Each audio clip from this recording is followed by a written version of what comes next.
Hi guys, we're going to do your third and final day of cinquain poems. So I hope that you've been able to do the first two, and I hope that you've been able to try to make some flowers because we are going to finish the wreath today.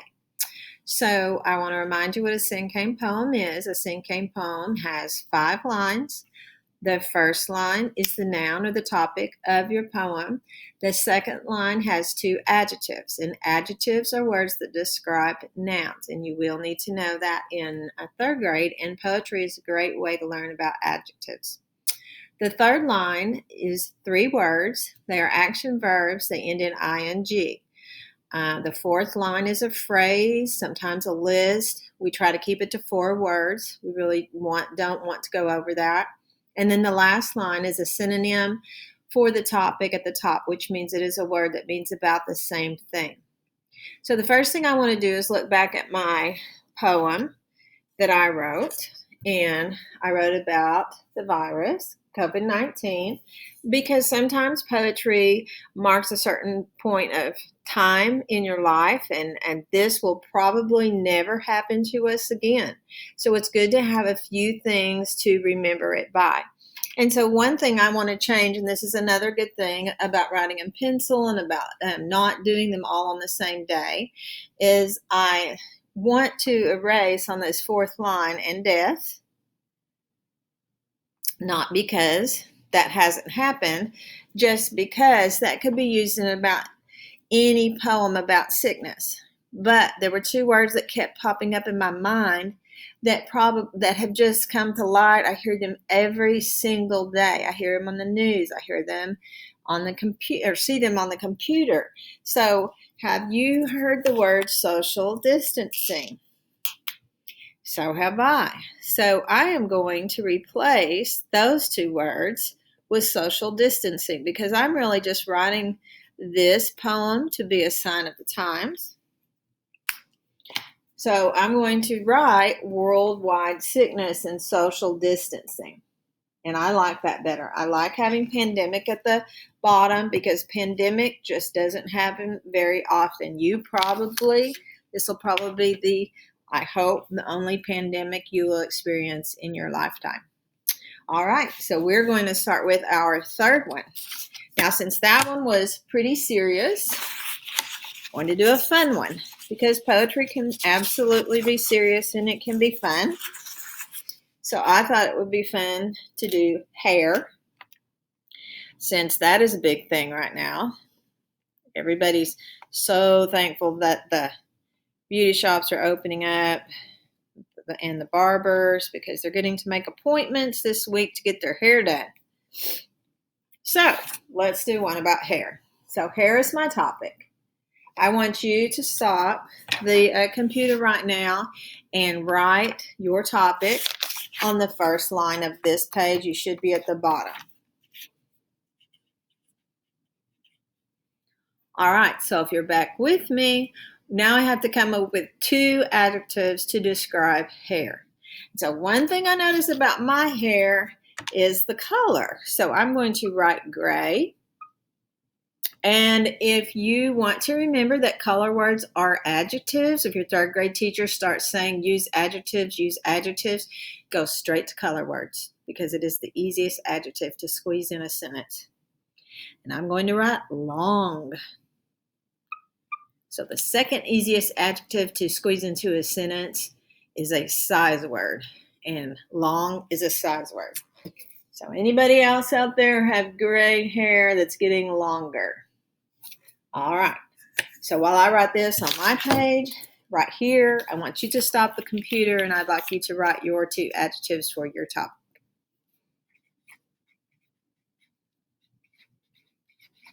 All right, if you're back with me now, we're going to look for 3 action verbs. We're going to add that ing. So you may be saying, well, hair can't do anything. Well, it's what we do to our hair. So one thing I do to my hair daily is brush. So I am going to add that ing. Ing is a suffix that starts with a vowel. But there is that digraph between the U and the I, so that I don't have to drop anything, don't have to double a consonant. Blowing, because I have a lot of hair and I have to blow dry my hair every time I wash it. So there's blowing. Now blowing is with this vowel pair. So I don't need to drop anything off that vowel pair, because if I do, the vowel pair can't work together. So I just added the ing. Another thing I do to my hair, and boy, this has taken on new meaning, spraying. So again, spray was the base word, and I added the ing. AY is a vowel pair, so I don't need to drop anything to add the ing, or the vowel pair won't work. So I found out I used to just use hairspray, but they make this color spray that if you don't want to see your gray, you can just spray this color on there. I never knew that existed, but that has become a new product at my house.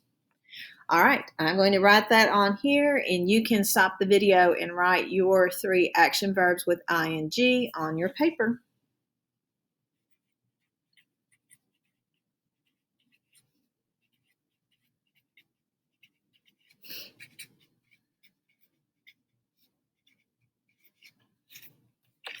Okay, if you're back, your paper should look like that so far with your words. The only thing I want to remind you of about that, and this is actually in Connections Lesson 32, which we won't get to cover more than likely. This is a pretty hard rule. So what I want you to remember is if you are adding ing, which is a suffix that begins with a vowel, and this is short, I'm going to be doubling that consonant. But if you have a base word that ends with that silent E, and I'm going to be adding the suffix, this vowel says its name. Now add that suffix with a vowel, then this is going to be dropped. And it will be spelled like this. This is raking. Okay, so now I need a phrase with 4 words about hair. So I think I'm going to write, I need an appointment, because this is kind of just a fun poem. So there's my line with 4 words. And so I would like you to stop the video. I'll write mine down and we'll get back together in a minute.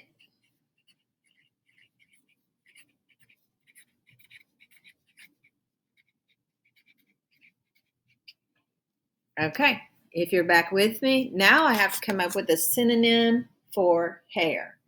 And I am going, normally when we use this word, we're talking about an animal. I'm going to use the word mane, M-A-N-E, not M-A-I-N, mane, like a lion's mane or a horse's mane. But right now, no one has had a haircut in 6 to 8 weeks, so it seems like we all have manes going on.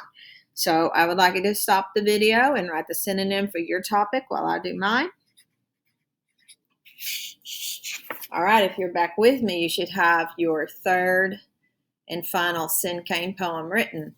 I would like your mom to take a picture of this and either email it to me or send it to me on my phone. Now, let's talk about finishing this wreath up. So hopefully you have made some flowers. So what I need to do, which I had already started the other day, I need to get out my green, and I need to make maybe a couple more leaves. Now remember, I'm conserving for my next poem. So if I'm going to make a few more leaves, I need to just cut a strip off. That way I've got a good scrap paper left over. Now let me show you something about leaves. I need about 3 more. So I'm going to fold that. This saves time. Now, you might need to trace your leaf on before you cut. That's a good idea. Kind of looks like a football, if I had to describe it. Not really an oval because it has points. And then again, I've had students, see what I did there with the fold. Now I have 3 already cut. I've had students fringe their leaves. I'll go ahead and do that. Not all leaves are the same. That's true. We just don't want these leaves to be very large because of the wreath. So I've had people make little details like that, and they bend them up Some people are very much about 3D and very much about details. And that's nice. All right, so when I put my leaves on, I tend to spread them out because the flowers will fill the white. The goal is to not have white showing. I'm going to stick with about that many. Then I'm going to go back. Now, if you are a rose person, I've had, like I said, Tyler Simon filled his entire thing with roses. There were literally about 25 roses just packed as tight as possible. Some people would make about 4 big flowers and put those on. So I'm just going to start trying to cover up the white space, between the leaves. And you do have to press because this is kind of bumpy. Have to hold it. You should count to yourself and give it a good press. And again, that's a decent sized drop of glue I put on there. I'm going to spread some of my bigs out, meaning bigger flowers. Really going to squeeze. Goal is to cover up the plate and to not have white. And unless you just love a certain type of flower, it's good to have a lot of variety with the different kinds. And it's okay to love a certain type of flower.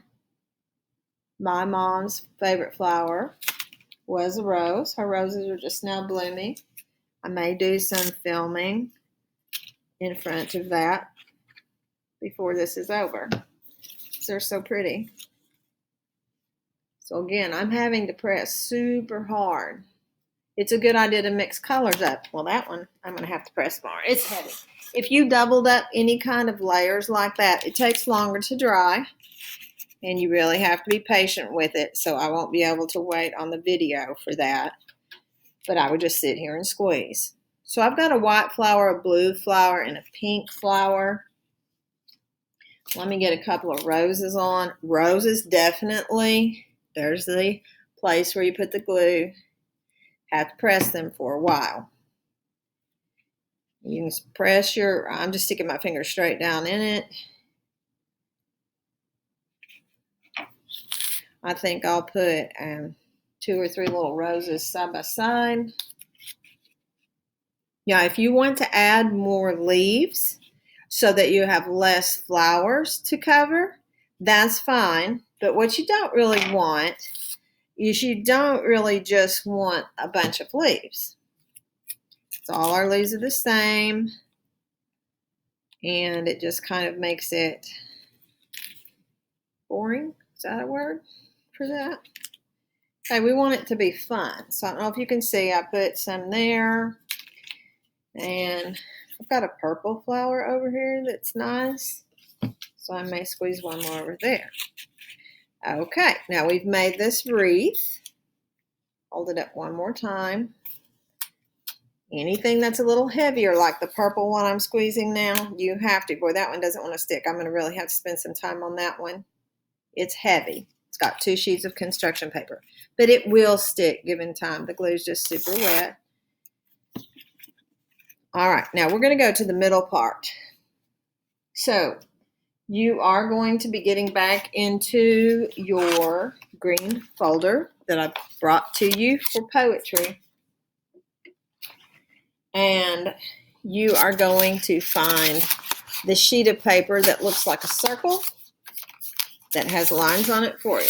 So what I want you to do, I'm talking about this one. I want you to choose your favorite cinquain poem, or you can write a 4th one if you want, out of these 3. Now this one's pretty serious and somewhat sad. This one's kind of silly. I wouldn't mind either of those in my flower wreath, but I'm going to do my student one. So if you want to stop the video right now and copy your favorite poem that you've already written onto this, use pencil so that if you make a mistake that you won't be too upset and worried about that, and you can erase. Spelling does not count, but if you want your mom or dad to check your spelling before you start writing, that's okay. If we were making the book, we were able to do that. I absolutely would ask you if you wanted me to help you with the spelling. That's really the only one I correct spelling on, because sometimes even if you were an author and you were going to publish a book, somebody would come in and edit and would correct mistakes. I am going to change one thing. Remember when I told you I didn't like to use the same word twice? So I'm going to I missed the class, but I'm going to put family down here because my class is like my second family in so many ways. So I've copied my poem, student, special, humorous, laughing, asking, discussing. I missed the class, family. And then I'm going to cut on that circle. You do want to stay on that line as much as possible. Now, hopefully I left the circle big enough. This is where if you have tape at home, you might use tape. I probably give them that option at school. This is now trash and can be gone. All right, so what we want to do is we want to position the poem so that it shows through your wreath. So like this is a bad idea. So if your mom has tape, you can simply just turn it over and tape it down. If mom doesn't have tape, you can just run your glue a little bit. Now this is pretty thin line. This is thin paper. This isn't construction paper. Don't want to get near your poem. Don't get near the poem. That's just a thin line of glue around the entire edge. And then you lay it on the back side and you kind of just tap it. And again, this will take. If you just lift it up right now and give it a good shake, it'll fall off because glue needs to dry. So I'm not smashing my plate because you've done all that hard work. And so this is my final wreath. Now I've got another daisy to stick down there that I'm going to. I would like your mom to take a picture of your wreath, no matter what it looks like. I want to see the poem inside and send that to me on email or on my phone. And I will try to make a slideshow of everybody's wreath with their favorite cinquain poem. Okay? I hope you're enjoying this. Have fun.